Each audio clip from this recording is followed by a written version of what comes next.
Invincible.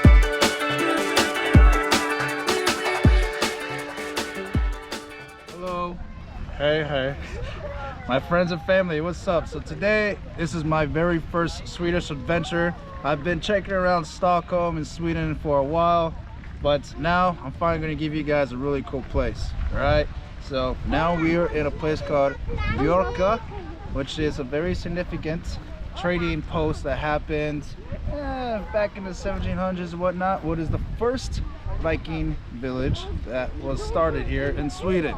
And we are now here. Welcome to Björkö.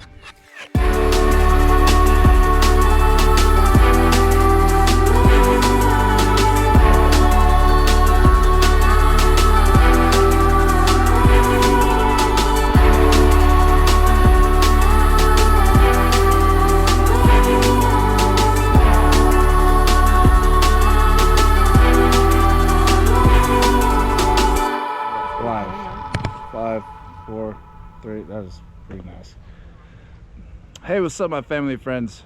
Damn it, I already told you guys what's up already not too long ago in the last scene.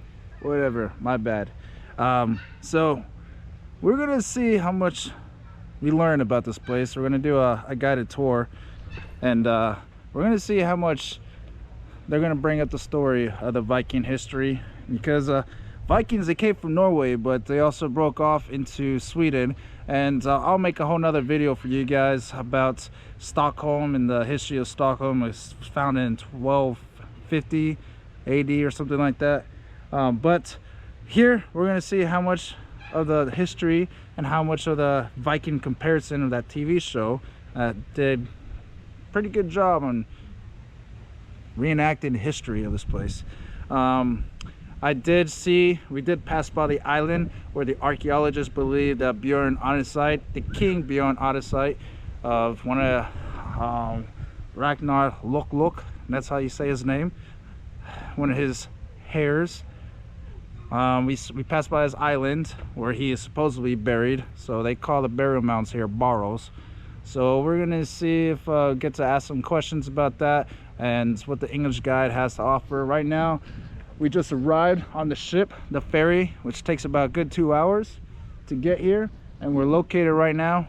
This is the museum, and we're waiting for the guide. If you're trying to do an English guide, you have to wait about 30 minutes past 12 once you arrive from the ferry. So just giving you guys a heads up if you ever decide to come out here and travel and see what guide has to offer. So let's do this.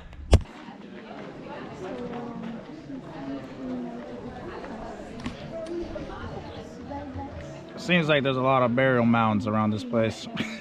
A lot of burial mounds.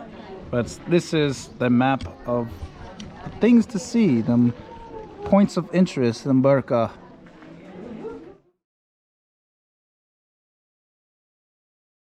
Down here, there are a lot of sheep in the area. So please close the gate behind you, the last person. Otherwise, I will get an angry farmer at my back. Yeah. We are now standing in an area that have some stones scattered here in the terrain. And this is believed to be the founding stones of one of Birka's many harbors. So I'm afraid that the majority of you stands in the water right now, because the entire place down to the museum and where we anchored with the boat would have been underwater during the Viking Age. And from here, the island of Björkö would start. Here is our Arabic silver coin called the dirham.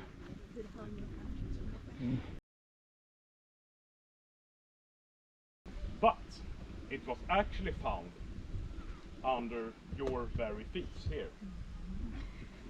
And the usual reaction is that people stares down at the ground. I don't know why. Some back away from the place. But it was here in this pathway that the sword was found. But the strange thing about this sword find is that this sword is completely destroyed. It has been bent from the tip down to the handle of the sword, creating some sort of a circle. And this is a phenomenon that not only are present in the Viking Age, but also throughout the whole Iron Age, and also in the Bronze Age here in Scandinavia. So why would you bend and destroy a sword in this strange manner? Do anyone here has a wild guess? If you don't know, one of the major theories is they believe it prevented grave robbers from being able to use the sword since the sword meant so much significance to the dead person.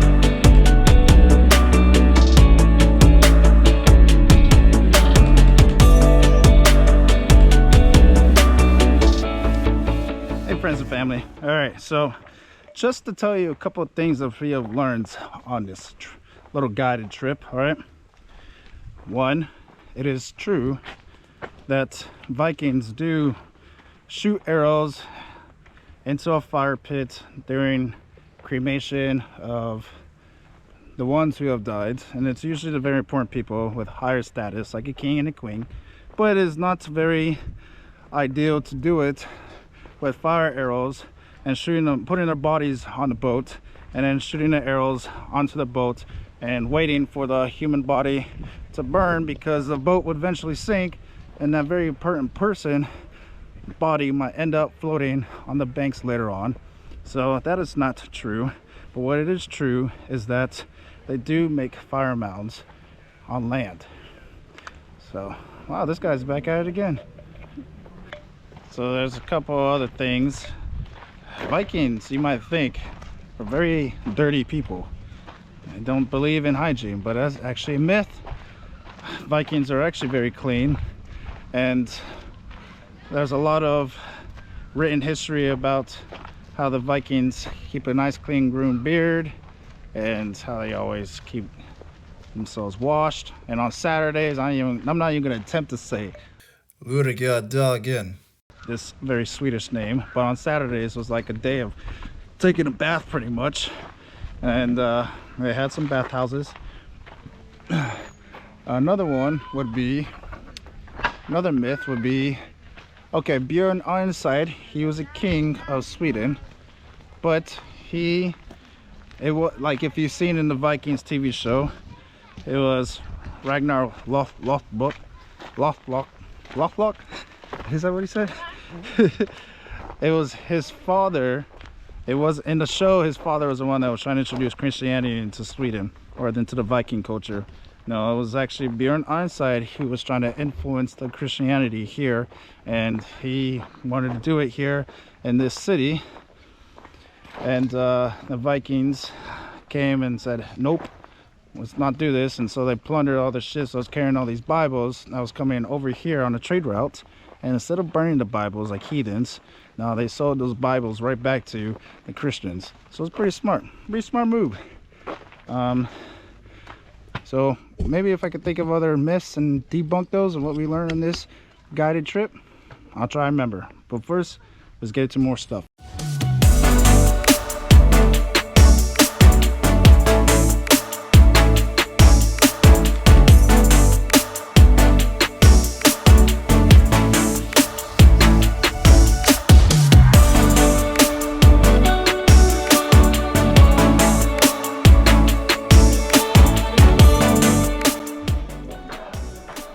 So it's told that Vikings were actually very clean people, and a lot of their burial mounds you'll find a lot of hygiene equipment, such as one example is the comb, and here would be an ear spoon. And yes, I mean an ear spoon. You dig inside your ear and you clean it out.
What a long day. We started off at 10 o'clock today, and this is going to be like the very first adventure I have here filmed in Sweden, and pretty much went to Björkö, learned a lot about the history of Sweden, the Viking history, everything that you learned on this trip with me. It's pretty much the first time I'm trying to understand Sweden. I think it's very appropriate. I've had about 3 weeks already been living here in Sweden, in Stockholm, and started scouting out a couple of places here, but I'm settling down pretty well. But I need to start making videos, and I feel like this is a pretty great one to be in my first video. So I really appreciate y'all being part of this journey with me. I've learned about Björkö, getting the ferry rides. You go over there and have a great time. So now comes to the end of this journey. Until next time, and I promise you're gonna really appreciate this next video. Wink, wink. So stay tuned. Cheers. I mean, skull. Skull. Running through the last of my thoughts, standing on the edge of my time. Everything I